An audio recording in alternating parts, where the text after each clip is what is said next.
Welcome back to another episode of What Are You Made Of with your boy, Mike C-Roc. Now, guys, my last name is Ciorrocco, but some of you don't know how to pronounce it, so all my friends call me C-Roc. And what we talk about here on the What Are You Made Of podcast is turning all your setbacks, letdowns, negativity, converting it into rocket fuel, and being proactive about it, because that takes you to orbit, away from everybody else's problems, and you can choose your own problems. And we'll always like to talk about that, because most of the time, people quit because of their setbacks, letdowns, other people's negativity. And if you can eliminate those things and turn those into fuel, you become unstoppable or undestructible, which is a new word I made instead of indestructible on a video the other day. But anyway, guys, listen, I'm so thankful to have you here. Thank you for participating and supporting the What Are You Made Of movement and your boy, Mike C-Roc. I really appreciate that. And so today's guest is Lombardi, a friend of mine from the old neighborhood. As I said, I'm so excited to have him here. I've met him through Instagram. And guys, some of you may recognize him from television on a show called The Sopranos or 24 or one of my other favorite shows, Entourage. And I'm just fired up to have my man here. Welcome to the show, Louis. Hey, man, great to be here. And, just listening to your intro, your opening, that is so true. And I live my whole life on that, on do what you do, listen to no one, and believe what you believe in your heart, and stuff will work out. Your message is exactly the way I live my life. And it's so funny, as you were saying your intro, I was living my kind of life going back in my mind. And people hear my story, they're like, oh my God, really? Because they think, I walked into Hollywood and I was there in a day and Sopranos on. They don't understand. I've been doing it since I'm 12 years old. Right. And the journey is invisible. The journey to success is invisible. Invisible. And you know what? It's definitely, it's not a destination. You have to keep going. It's always a journey. Every time you think you've hit something great, it's the beginning. You have to keep going. Some people go, oh, I was on a show, I won an Emmy, it's over. No, it's just the beginning. You want to win more. You want to do better. You always want to achieve more than you've achieved. It's almost like just being better every day. That's my belief in life. Well, first of all, before we get into all that, I got to ask you a question, because we have a culture on this show, and we have a history on this show, a tradition of asking people, what are they made of? So Louis, what are you made of? I'm made of like half steel, 3/4, and the other quarter heart. I love it. Because heart gets you a lot of places, You could be as hard as you want, but if you don't have that heart to relate to people, you have nothing. Yeah, heart is a lot. People think, oh, you might be soft. Go ahead. Yeah. So take us back, though. Take us back. You said you started acting way young, but take us back. What I like to point out, and I want to hear from you, is times that you still draw back on, things that happened to you in the past, whether it was done to you or things you went through, that you look back on and you've used for fuel to keep yourself going and achieve greatness. Well, I grew up in the Bronx, and everybody in my neighborhood, we didn't go to school. That's what my TV series is about these 14-year-old kids who had no dads, who were out of necessity put on the streets. We had to make a living at 13, 14 years old. None of us had dads. So it was either you get out there and you hustle, or you do nothing and you starve. We didn't believe in schooling, which I'm not a big person that thinks school is going to get you everywhere. I think your motivation, your persistence, and your street knowledge, and I don't mean street thuggery, I mean street common sense, will get you further than a piece of paper of education in a classroom. And that's not a negative towards school. It's a more of a personal challenge. How do you perceive? How do you keep going on? How do you never quit? And that's what I am. I went to 5th grade. Okay, let me explain something to you. When I started acting, all my friends and family are in prison. They were in prison for 20 or 30 years. All my friends. So growing up in the Bronx, we had a bunch of kids we would hang around, and I started doing these NYU films because I didn't have money to go to acting school. I didn't have money to go to film school, which was NYU, which was $50,000 a year. I didn't have the education. I was a kid trying to be an actor at 12 years old. I had headshots. So I would submit my stuff. So on the streets in the Bronx, people would look at these student films, my friends and my family, and they'd be like, what is this? What are you, a jerk? What are you doing? What is this? And I'd be like, no, just because I'm doing street stuff doesn't mean that's my end all in life. I want to be an actor. And they were like, what are you not yet? So they would bash me all the time going, oh, you're never going to make it. You're never going to make it. And my famous thing was, we'll see who's where in 5 years. That was my famous line, even when I moved to LA. So what happened was, Wait a minute. Hold on right there for a second though. Wait a minute. So first of all, two questions. One, why didn't you get into the riffraff like a lot of guys did? I wasn't to the riffraff. I was like the leader of the riffraff. But that just goes to show you that you can climb out of the cellar. You know, you don't always have to be in a position. So as we started doing this stuff, hanging out in the Bronx. We were, I don't know how you call them, not thugs, but we were criminals. Knuckleheads. Yeah. Yeah, you know, whatever word you want to use, but we weren't on the right. None of us went to school. We learned on the streets. We learned how to survive on the streets. We learned how to eat on the streets. We learned how to make money on the streets. Okay, so there was no guidance. It was me thrown into the middle of the Bronx with my crew of kids going, you know, my grandfather did 30 years in prison. All my friends did 25 years. So as I was growing up, I never let anyone deter me. Oh, you know how hard that is? Oh, you're never going to make it. That's a joke. I would be like, yeah, watch. And that would be my aggression. People would be like, yo, Carl, I'd be like, watch. Where did that come from? Where did that come from, though? Being on the streets, dude, fighting every day of your life for everything. And not just physically, but everything. A dollar, a money, a family. So if we dissect that a little bit, here's the thing. So a lot of reason people don't go for success is because it's lonely and you separate yourself from the pack, and our minds are designed to survive. So a lot of times the people get held back, and they when people talk that shit like you're just talking about, they fall off their goals. They sit back and they want to hang out with the crowd because they want to be accepted. What prevented you from keeping and wanting to be accepted into that? Like, how did you know? Was it because your grandfather served time? You saw your friends and you just said, I don't want to do that? No, because growing up, I was the main person. I was always the leader. Gotcha. Even in that world. So I was always different. I was very blessed to have that, you know, where I was always the leader. I never followed anyone. I never listened to anyone. And all the people that came, I put together 40-something people, you know.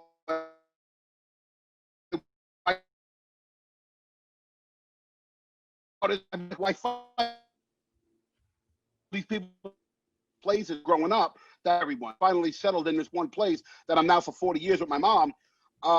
I kind of knew everyone. So I kind of grouped everyone together. And I was always like a guy who was like, everybody wanted to not follow, but be a part of, be around. I guess I've always had this strong positive energy since I was a kid, since I was a little kid. So what I did was everybody would laugh, want to be an actor, okay? So anyway, long story short, I didn't have money to go to film school or acting school, and I went to fifth grade. What I did was I used to audition for NYU films. So I would learn how to make movies for free in a $50,000 classroom, but I wasn't paying. And I learned how to act for free, all in the same little ball. So I did that for so many years that I got an education for free on how to make movies hands-on, on sets.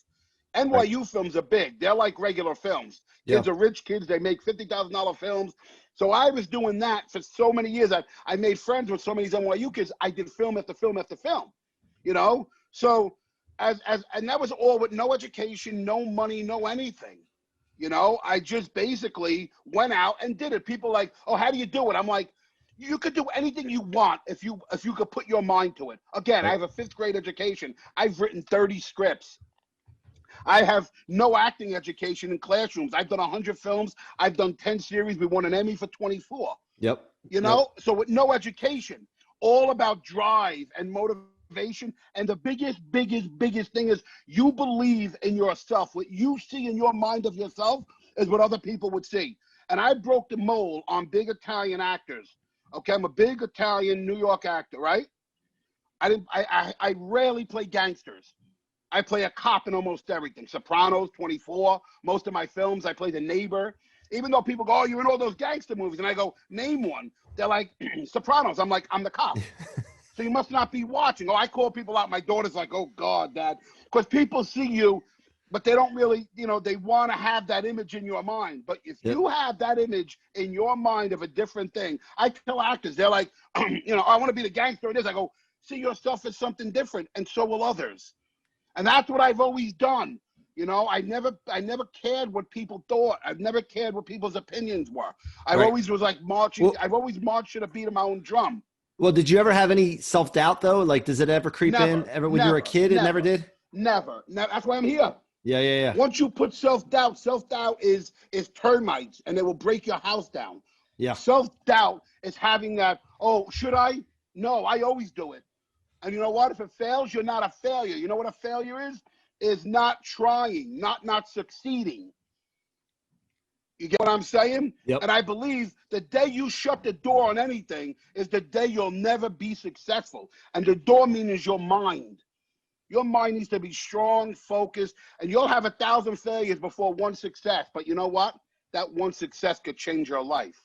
So what was the changing and breaking point for you? What, like, I know you probably went through a lot with NYU films, and there's times where you messed up, I'm sure, and you tried different things. What's something that you tried that you really wanted to do, maybe when you were younger, or as you got a little older, and it didn't work out? And then you said, you know what? I'm going to keep going and I'm going to build from this. Like, give us a story on that. You know, there's a couple of things. I tried to open a few businesses that I wanted to do, you know, like for certain businesses, and it didn't work out. But you know what? What I've done was I've learned from those failures, and I built on now, which are coming through now. So Right. I took all the stuff that I've learned and tried to do stuff, and it didn't work. At my age now, I'm starting to get all the stuff happening because I still never let it go. Yep. I'm one of these people that don't let stuff go. If you love something and you're passionate about something, never let it go, because it will come to fruition in the future. You So know, like just because the it don't TV happen. show, like the TV show right now. So Exactly. tell us about So, that. When did that start in your mind, the first idea of it, and then how long have you been trying for it? well, the show's about my life growing up in the Bronx. So I took all these stories of me growing up, right? How all my friends went to jail, and how, you know, I left to become an actor. You know, when when I went to jail and got arrested, and they told me I was crazy, and they had this movie I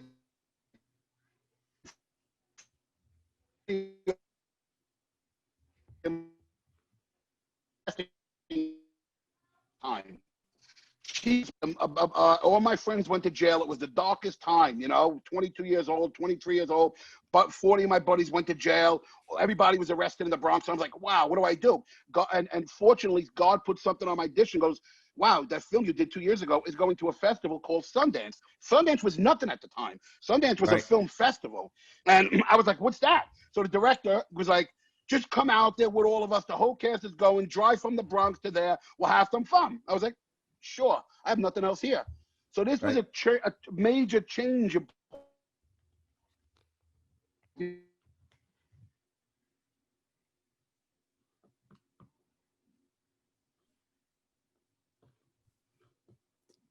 turn everything I had, $1,000, get my car, and I drove from the Bronx to LA, from LA to Utah. I went to the film festival. The film was a massive hit, and from that day, it started my career to where it is today. What was that? What was that film? Amongst Friends. Amongst Friends. A Jewish, yeah, it was a Jewish gangster film, took place in Long Island, and it was a great film. It ended up, it was a little film that turned out to be massive, and it's launched. And since 1993, I haven't stopped working, knock on wood. You know, again, being persistent. I knock on every door. Actors get rejected. I don't believe in rejection. You can't reject me. I keep moving. I'm that guy. That's where my half steel and 3/4 stone come in, you know, where I just Yeah. keep going. People are like, yo, dude, you're too aggressive. I go, no, it's not aggressive. It's passion. I Passion. believe. I believe in it. Belief. You ain't changing my mind. You know, like, I'm doing what I want. And if you don't want to be a part of, get out of my way, because I'll run you over. Mentality wise, you can't listen. And this is crazy, but biggest thing in life, do not listen to your friends, and do not listen to your family. You know, a lot of the time, families' negativity comes out of their own insecurities of not being successful. You know, how many times in these neighborhoods we grow up, people do the same construction, and there's nothing wrong with that. But that's they're in their family's house that they've had for 30 years, and the same job and the same thing, and they work, and they get tired of their families. They get, by 50, they're miserable because they've never experienced life. They never experienced anything but the same repetition that their families did to them. So Yeah, it's kind of a box. they get caught in life, and the life is happening to them rather than them happening to life.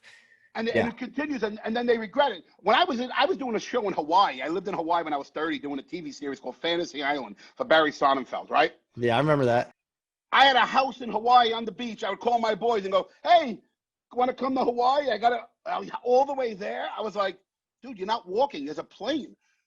I'm like, deep, the Whoa, whoa, mentality is in a whoa, whoa. box. Hold on. Fantasy Island, the plane, that one? They The did a tattoo? remake. They Oh, did the a remake remake. of it. Okay, And okay. I played tattoo. Oh, did you Malcolm, really? yeah, Malcolm McDowell played, it was a big ABC show. Yeah. Big, huge. Malcolm McDowell played Mr. Rock, and I played tattoo. Oh, I So, love it, man. but anyway, that was my first gig. Is that a gangster? No. Again, people think you're going to play a gangster. I play tattoo. You get what I'm trying to say? Because I went in there fun, thinking, it's fun. I don't walk in there sucking a toothpick with a fedora on. I want to be your neighbor. I want to be your friend, the neighbor next door. I don't want to be gangsters. Nothing against that, but I don't want my career's never taken that trajectory, which I'm one of my most extreme proudest moments is that. As a big Italian American, I've never really got stereotyped into gangster roles. And I think that's because my mind frame doesn't see me as that. It sees me as your buddy. Now, but the new TV show that you're working on right now, you are going to be your grandfather. You told me, right? Yeah. So wait, hold on. Yeah. So wait. Let's go backwards a second. So how long have I been pitching this show? I wrote the show in 2000. What is it? 2020. So 22 years. 21, 22 years. I've been writing and working on this show.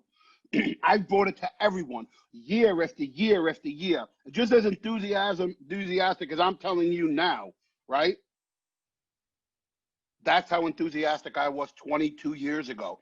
When I'm now pitching with people, they're like, oh my God, how do you keep up that enthusiasm? Something you've been talking about for 22, 23 years. I'm like, what do you mean? I guess, and I'm like, I mean, look at you. You're like you just pitched it yesterday. I go, yeah. Like, my energy is always 1,000 miles an hour. I don't care what I'm doing. How many times did it get turned down, though? How many times did you pitch it and no interest, you think? It doesn't matter, count, right? It doesn't matter. I would say 1,000 in my mind because it don't matter because now I'm at the plateau where, okay, we just closed our deals, with the studio. Just closed our deal with the studio. Now it's moving to the pitch phase, which we have a massively great shot in making this show now. 22 years of hearing no. People fold and they go under a rock and you never see them again. Me, I got more aggressive. I just kept, and that's just my mentality. You get this, that steel mentality where I just kept pitching and pitching and pitching. And then you find the right house and it belongs there. And that's what happened with the show. If I would have said 22 years, if I would have said a year or two ago, I'm tired of pitching this for 20 years, let me find something new, this would never be where it is. Never close the door in your mind. Your mind's a door. Once it closes, the opportunities will never come.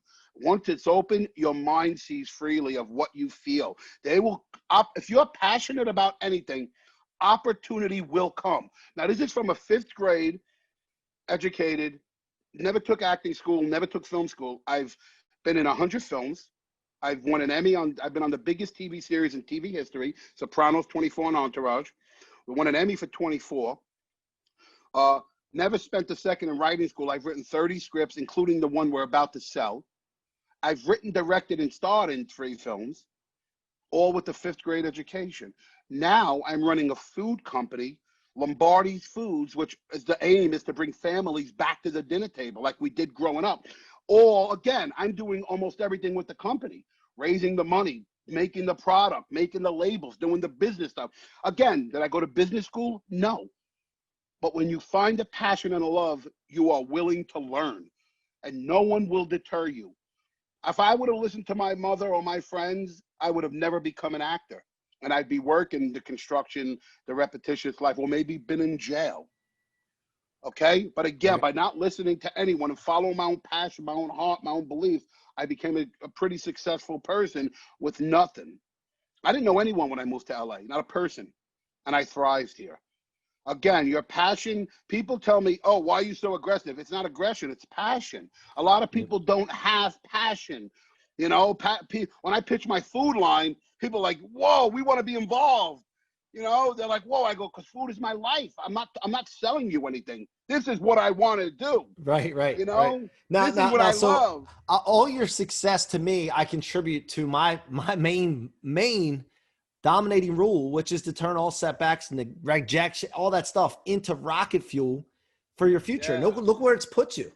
That there's no other thing to say besides the fact that you converted everything that could be possibly considered negative into fuel and just have gone into orbit, brother. And I commend you for that, man. Thank you. And you know what's funny? All the people who were negative against me being an actor growing up, my friends, my family, everyone, yeah. As I came to LA, they went to prison. The 25 years that they were in prison and I was in LA becoming this, they would call me from the prisons. Hey, man, we always knew you would do it well. We always had faith in you. I'd be like, nah, you're full of shit. I'd be like, no, you didn't. They'd be like, okay, you're right. All right, let's just move on. I go, no. But if I would have, if I would have listened to your negativity, I would never be here. So now I get the prison phone calls going, oh my God, you're the cop on Sopranos. Ha, ha, ha, ha, ha. Because I'm the cop. I come from the streets. My grandfather, everybody I know is in prison, and I'm becoming the cop on all these shows. It was like the running joke in the federal prison system, because I grew up visiting my family since I was 5 in the federal prison system. And so I've known all these guys as they were in and out of prison their whole lives. I would see them come in and out, but I would come in and out of town. What's the scariest thing that you've ever been through as a kid or teenager or what have you, being in the life back in the day? Just every day, worry about being shot, stabbed, or arrested. You walk around with that anxiety as a kid, and you start to not. The biggest problem is as you develop and get older, you start to not trust many people.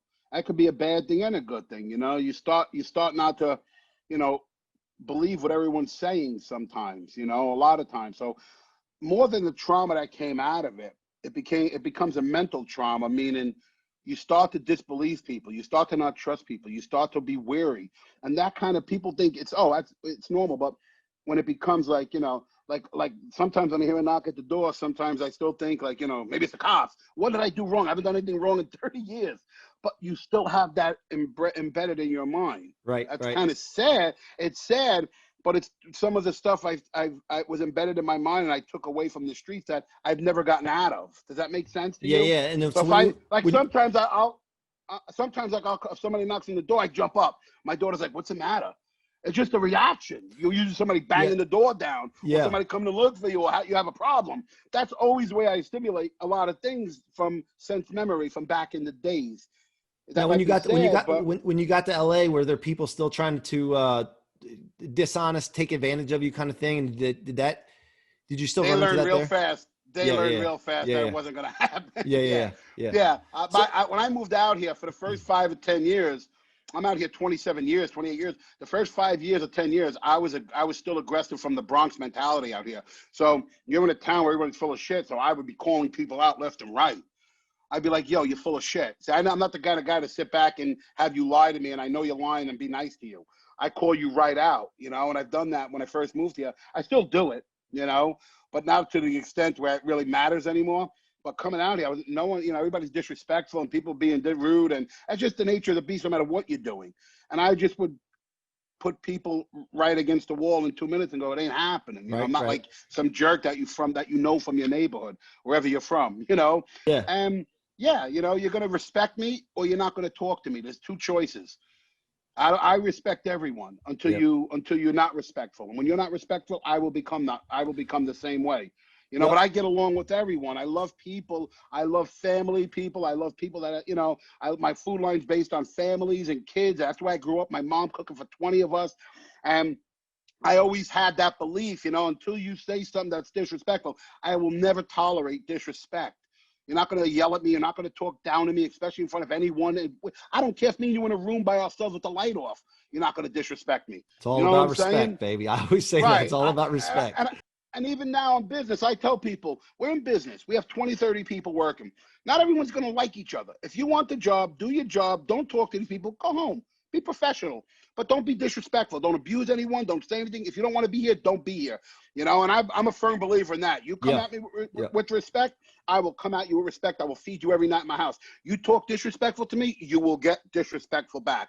When you and I have talked, you haven't mentioned your dad before. Was your dad around? My dad he was killed when I was a kid. 2 years old, 3 years old. Yeah. Gotcha. But that's the way we grew up. And I kind of tell people now, it's kind of sad, but it's actually reality of my life and that was all of us, the crew that I formed. None of us had dads. That's what the show's about. 4 kids who were bound by necessity, not because they wanted to be gangsters, but we had no one. We had 4 moms bringing us up because everybody else was dead or in jail. It was these 4 moms bringing up these kids who were hooligans, and we kind of just went out on our own at 12, 13, 14 years old. And none of us had dads, so we would all just be on the street till 5 in the morning. None of us went to school. So that was how we formed, Well, I'll tell you what. When I was 11 years old, I came from a broken home myself. I don't remember my parents together. And when I came to about 11 years old, and I decided to leave my dad's house after a lot of emotional and psychological things, he basically took the wad of $100 bills out I always looked up to him for. He always had a rubber band around it, and he took it off and he peeled one off and crumpled it up and threw it at me and said, "You're going to need this when you're living on the streets with your mother one day." And so I'm an 11-year-old kid at this point. Now, if at that moment, when I moved back to my mom's, I didn't have my stepdad, George, who took over and showed me what it was like to be a man and what it meant to be a man, do good things happen, do bad things happen, I don't know where I would be today.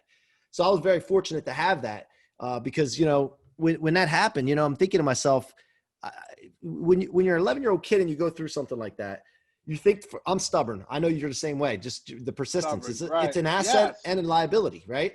Yes, 100%. But I'm thinking that I could have went down a wrong road just to prove my dad wrong too. So I'm very fortunate that I had George, my stepfather, who's passed in my life. But great point. Now, Sopranos, tell me, first of all, I was in college when Sopranos was on. I had all my buddies. I was trying to get them onto the show. I was into all the mob movies and all that stuff. And I thought I was a half-ass wise guy in college. I don't know what the hell I was doing. Until you get your first pinch and you're in that cell. Yeah, I didn't go that far. What the fuck did I do? I wasn't that tough. But I just thought I wouldn't take shit from anybody and, that kind of thing. But my friends always used to say, "Oh, he thinks he's from New York all the time," just because I watched all these shows. But Sopranos, what was your favorite part about being on Sopranos and being involved with that whole awesome show? I mean, the culture of the whole show, was huge. Well, how I got on Sopranos was extremely lucky because I did a movie called Suicide Kings with Christopher Walken, and I went in. We had no lines. I was going to do a favor for a guy, $500 for the day. I was done. Right. I end up improvising the entire movie with Dennis Leary. Improvised the whole movie. Me and him just going back and forth. They end up putting me in the entire movie. Right. I had no lines. I just was improvising back and forth. It was fun. It's a passion again. Oh yeah, boom, boom, boom, by boxing. Me and Leary created these 8 scenes. They added me in the whole movie. Turns out Georgianne Walken, who Christopher Walken's husband is a big casting director. She does Sopranos, Entourage. She's massive. She saw me in the Suicide Kings and loved me. Was like, "You're greatness. We love you. We want to put you on Sopranos." First season of Sopranos, I went in an audition for Big Pussy. And they were like, "Okay, we're not going to use you for that role." I was like, "Fine." A week later, I got on Fantasy Island, the show, Hawaii. So I ended up packing up and moving to Hawaii for a year at 30 years old. So it took me out of the loop of that whole Sopranos thing. And I wrote, directed, and starred in this movie called The Boss. And it went massive before I did Fantasy Island. And I would have been a director if I didn't go to Hawaii, because a lot of companies saw this short film I did and were like, "We want you to direct." This was for HBO back in like 97. They wanted me, they were calling me to direct stuff. They were like, "This is great stuff." And I got this show, which pulled me out of LA and moved me to Hawaii. So it kind of took me out of the directing stuff, and which ended up being a blessing because the show was a big show for ABC, got canceled. And I was like, when you think it's the worst time in your life, you get on a show, you're 30 years old, you're making $30,000, $40,000 a week. You're like, "I've hit love, this is it." And 8 months later, the show's canceled and it's a failure. And you're like, "Oh my God." And then I go, "Okay, I'm going to go back." It's Christmas time. My show got canceled. It was a disaster. I go, "Oh man, I'm going to go back to see my mom in New York for Christmas." This is, you think it's the worst part. My career's over. Everything's done. You're going like this, right? All of a sudden, the day I'm in New York, Georgianne Walken goes, "Louis Lombardi's in New York?" They're like, "Yeah." They go, "Bring him in right now." Literally that day, I get to New York. The next day, I'm in her office with Gandolfini, who I know since '95, before Sopranos. And she's like, "Louis, with a role we want you to play, blah, blah, blah, blah, blah. It's the FBI agent, blah, blah, blah, blah, blah. And I was like, oh my God. Turns out, and that was with Sopranos was the biggest show in the history. It became the biggest show. I walked right into it. She put me on the next day. I read with Gandolfini. He read one scene. He's like, nope, that's it. You're done. And I knew him. I used to hang out with him. He's the greatest guy I've ever been around. Really? Not just in Hollywood. Most sweetest, lovable. It's tragic what happened to him. So anyway, I read with him. He's like, you're done. I go, no, there's 2 more scenes. He goes, you're done. I was like, oh, God, I just came off this failure show. I got canceled. Now he's hating me. I read one scene that threw me out of the room. I was sitting there like, oh, God, how can life get any worse? I get downstairs. I get home. An hour later, my agent's like, you got the role. No coming back. They got the role. One episode turned into 13. And it was the biggest because everybody was anticipating the second season, so it was massive. And I ended up walking into it. Talk about being blessed, never quitting.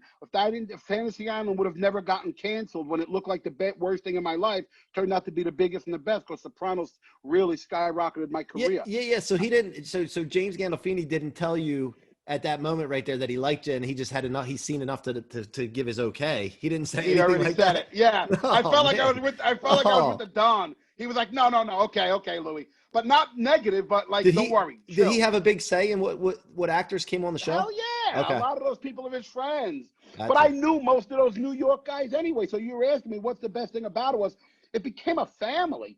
Big Pussy.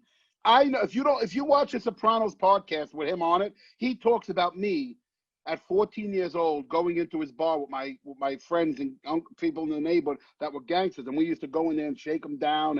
And he tells the story on the Soprano podcast last week, and it was hysterical. He's like, Ducky. They used to call me Ducky. That's what I'm telling you. He goes, Ducky used to come into my bar at 13 with his uncles and shake me down. And he goes, but he was telling it in a fun way. Oh, but man. I know him since I'm a kid. Yeah. And who would ever believe that me and Big Pussy were on the same show together 30 years later, that I know this guy since I'm a kid, and we're in the same scenes, and it's being great and dynamic, and everything was great, but we knew each other for so many years since I was a kid. But how weird is that going? You're on the biggest show on TV with somebody you've known for 30 years as a kid, and it's working beautifully. And again, when things look worse, they always get better if you don't close your mind, your door. Yeah. I lost you. It's very difficult the closer you are to the setback to see the hope and light at the end of the tunnel, the closer in proximity you are to it. So if you know this ahead of time, like what you're saying right now, no matter what happens, it's in your favor. It's happening for your favor. Yes. And you know that ahead of time, then you can get ahead of people and blow past people because you already know, hey man, this is fuel for me, man. I'm good. Everybody will say, oh, I'm so sorry. I'm so sorry. No. Guys, I'm not a victim. This ain't right. This is what I need, right? Well, it's funny because when I did Suicide Kings, I'm going to go back to that because that kind of launched my career. Again, I was supposed to have a big role in the movie. The director didn't like me. He's like, no. And they put the other guy in the role, Brad Garrett, Ray Romano's brother. Yep. They put him instead of me. And the roles were massive for the other guys. I knew the producer, writer. He's like, Louis, I love you, man. Just do one day. I go, okay, I will. No worries. No, we go $500 one day. They end up cutting the other role down, the big role, and they added more of me by improvising. I showed up with enthusiasm and passion, and it got me. But my point is they end up cutting the other role down and increasing mine, and I wasn't even supposed to be in the movie. So when I did Sopranos, a 24 creator saw that, Joel Surnow, and he was like, it brought me in. So now think about this, and I got on Sopranos. I was supposed to do one episode. I did 48, and we won an Emmy. So my point is I did a favor for a friend on Suicide Kings that got me 3 television series. Unreal. One day for $500 with no lines, I sucked it up and I was like, I'll do it. You're my friend. I'm very passionate about what I am. I did it. And it turned out to launch my television career. Is that crazy? All from one day. So that's why I tell people when they go, oh, it's a little role. Don't think that. Show up with enthusiasm, show up with passion, and your guns blazing, and something will work. Well, if you wanted to. My mentor, Grant Cardone, I don't know if you know Grant Cardone, if you're familiar with him or not, the 10X rule. Mm-hmm. He always says this: you're going to be underpaid most of your career. But if Yes. you don't Oh, quit and you yes. just keep going and you just keep going and you keep going, there's going to be like a window where you got like a windfall, but you can't quit until you get there. And so, but I wanted to ask you a question about the business of show business, the business side of it. So in the mortgage industry, I'm like, I don't want to be a prisoner to the economy. So what I said to myself is, look, we're going to build our mortgage company. We're going to develop people and we're going to coach people. And then we're going to go outside of that and continue to build people because people always need to be built. But as an actor in the entertainment business, how do you avoid being a prisoner to what's going on? Like you said, the one thing with Fantasy Island, they canceled it and you're stuck. And then you're kind of out of control, no control whatsoever. How did you handle Right. that? And what did you do to overcome that? Well, I'm so used to negative stuff in my life growing up, And again, this is what I was trying to say earlier. I got a little sidetracked. Was that what bred me for Hollywood was the streets, the negative, the rejection, the failure, the danger of no security. You never know what's going to happen. So when, when growing up in the Bronx, I'm so used to people. This is going to sound terrible, but I'm so used to people dying around me or Right. disappearing or going to jail forever that I was so used to, even till now, I'm just so used to going, I'm so used to like separating, meaning, okay, you're gone, we move on. We don't go back and go, oh no, I wish. You just keep moving forward. So I've had so many people, like leave my life growing up, whether it be friends or family, whether they die or go to prison, and you're with someone every day and you never see them again. It's kind of like I'm Right. used to that now. I'm used to like that uh, that separation, and it might not be a great thing, but it's a good thing for what happened in my business. It ended up breeding me for Hollywood because when you're in Hollywood, you could be on a movie set with people for a year, work with them, love with them, eat with them, do everything with them, and then you never see them again once that series is over. And that's happened so many times with me. You do movies, you make these bonds and friendships with people you think you're going to be friends forever, and once that project is over, you never talk to them again or never see them again. Right. So, and that's what I attribute my separation stuff in New York from, like growing up, was like I said, me and you'll be buddies, and one day you, God forbid, get killed or you go to jail for life, and I never see you or talk to you again. But we've had great times for 20 years or 10 years together, and then you're just gone. So I've learned that is my biggest thing I took away from the Bronx that led me to my career in Hollywood. Because Hollywood is a brutal place. It's all rejection. It's all mental breakdowns, and that you can't do to me. I go into auditions, I don't get it, I leave, I don't care. The next thing, the next thing, the next thing. And you don't curse the people, you don't get bitter. It's a choice they're making. It's nothing personal. They have 1,000, 2,000, 5,000 people reading for one role sometimes. It's all about your personality. I used to walk in and not even work on the lines as much as me making a connection with people. Right. And that's what got me most of my roles. People would be like, oh my God, this guy's great. Want to be in my movie? And I was fortunate enough, my first time out here. I'll give you another example. My idol was Oliver Stone. Here's a quickie. This is how my career started. Oliver Stone was my filmmaking idol. Not Scorsese, not Coppola. Oliver Stone. His films just are what I want to make. The realistic, gritty, kind of fucking punch you in the mouth films. Growing up in the Bronx, I would always be Oliver Stone. He went to NYU, and his professor was Martin Scorsese. You know that, right? Oliver Stone. Right. He Yep. was a big writer. Yep. Yeah. Yep. So, okay, Monk's Friends is a big hit at Sundance 1993. I drive back to LA. The director goes, hey, Louis, I need a ride. Again, by chance. I go, to where? He goes, Oliver Stone's office. I was like, what? I go, that's my fucking idol, dude. I go, he's like, just give me a ride there. Don't worry, just come with me. I went, okay. I drive him to Santa Monica to meet Oliver Stone. I'm sitting in the room watching this guy now. I don't even have my SAG card. My first week in Hollywood, I'm sitting with my idol, the guy that I want to make films like. I'm like, wow, like this is meant to be. This is God just like dropping this stuff in my plate. Me driving to my friends getting arrested, me driving to Utah, that launching my career, me coming back with all this steam, going, wow, look at this. I'm a young kid, 25 years old. I have all this hype. I drive to Oliver Stone's office. My next thing is that's my guy. So now it's like everything is going, wow, connect. I meet Oliver. I'm sitting in the room. He's talking to the director. 10 minutes after the conversation, he's like, yo, you have a great look. I love your look. I'm going to put you in my next movie. I was like, what? No union card, nothing, dude. I'm 25, first day in Hollywood, first week. I go, really? He goes, yeah, it's Natural Born Killers.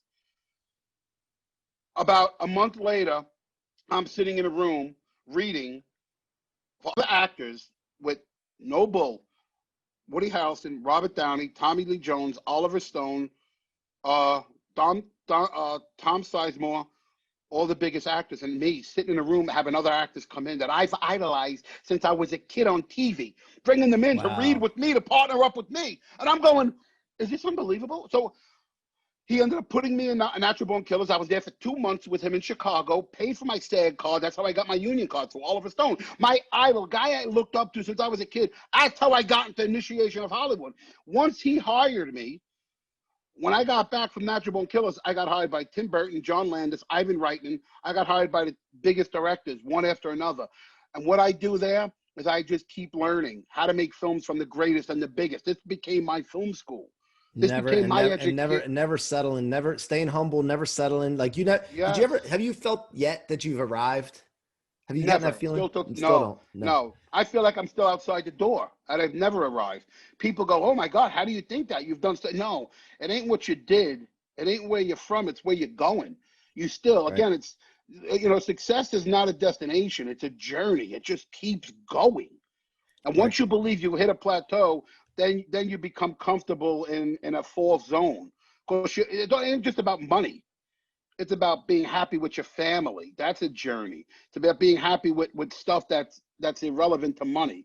Most people are so caught up in I want money and money makes me happy that they don't understand there's so much more. You know, I can go from living in a penthouse for 30 years to a one-bedroom apartment, and I'm absolutely fine with it.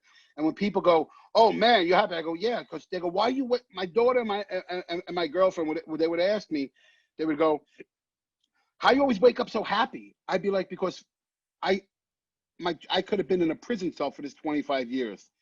Instead, I'm living a movie star life, shooting TV shows in Hawaii, New York, LA, winning Emmys, being with the biggest actors in the world. That's why I wake up happy, because I think about I could have been there, but look where I am, you Love it, know? man. That's And so awesome, and man. and it kind of motivates me every single day, you know? And like I said, a lot of the sadness that came out of my Bronx life as a 5, 10, 12-year-old kid became my strength in my career that was just as hard as the streets, like Hollywood. That's what I was saying. It's like you take so much rejection, so much, it's a threat, but not a threat where it's danger. Bronx was a threat of danger. Hollywood was a threat of you're never going to be successful. You got to battle these people. You got to keep proving yourself. And I did. And like I said, the separation thing to me was my biggest strength because, you know, most people go, oh man, I remember me and so, and I miss him. And there's people I do love that I worked with, but I never speak to them ever in 5, 10 years since I've worked with them. But if we see them, we're like, hey, you know, but Right. you Right. never speak to them. So it was kind of just the streets bred me for the hardest career in Hollywood, and that's why I think I found it as easier than most people. You know, most people I work with, like Strasberg actors, you know, they went to college, they grew up in decent families, you know, they couldn't mentally handle the negative and the Right. rejection. Right. Me, I thrive in it. They weren't I built for it. thrive in Right. it. Right. Yeah, and I thrive in it. I can't hear you. I can't hear you.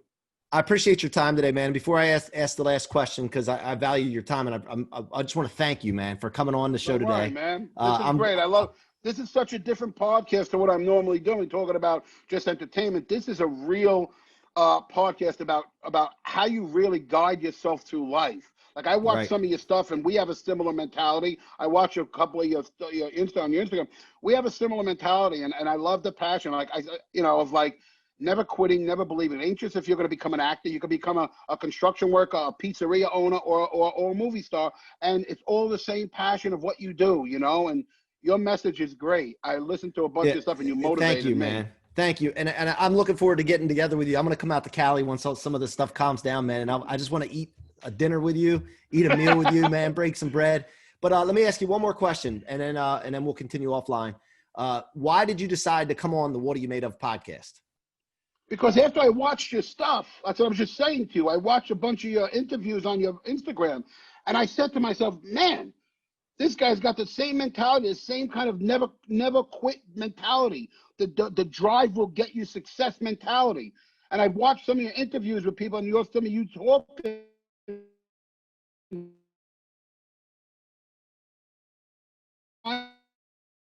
mentality.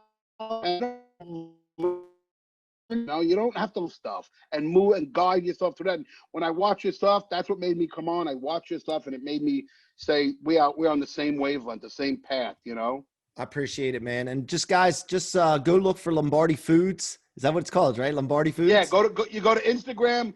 We're actually doing a WeFunder campaign where you can own a piece of the company for $100 to thousands of dollars, but own it, and you become an ambassador to my brand. And people are coming on left and right because they love food, they love watching my videos. I interact with people online, so you could put 100 to 100,000 to fund the food company. Once the food company's launched, we're going to be doing a trip. We're going to do a bus tour all over the country, feeding kids. I have a single mom charity I'm working with. I have a youth program I want to feed kids. So Lombardi's Foods is basically going to be a food company for the people, I believe. And you could be an ambassador to the company and say, I own a piece of Lombardi's Foods for 100, 500, whatever you can afford. Love it. You get on. Yeah, you can tell your friends you own it. So go to Lombardi's Foods on Instagram. It's at Lombardi's Foods. And follow me there, and you'll see all the updates of what we're doing. We have a lot of momentum. We're trying to get on QVC now, Amazon. We have a lot of companies that love the product, love the message, and love the brand. So become part of Lombardi's family, and we can bring families back to the dinner table, and we can all sit down and eat together. And and it's a meaningful cause to me, the food line.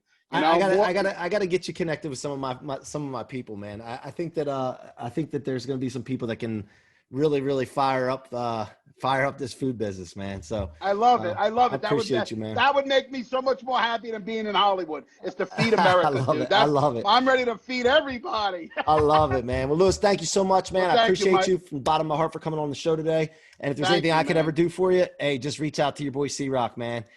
Thank you, Mike. Thank you. And you guys have been listening to the What Are You Made Of podcast with your boy, Mike C-Roc. We are always looking for the best guests to come on and share their stories with you guys, share their inspiration. I care about you. I want to build you, and it means something to me. So thank you so much for joining us. Thank you for listening. Please go subscribe on your favorite podcast platform, my YouTube channel, Mike C-Roc, Ciorrocco, and look out for the Rocket Fuel book that's coming out anytime now, guys. I'm promising you that I put a lot of time and effort into this to make sure it impacts your life. So Rocket Fuel, Rocket Fuel, Rocket Fuel. Until next time, guys, be great.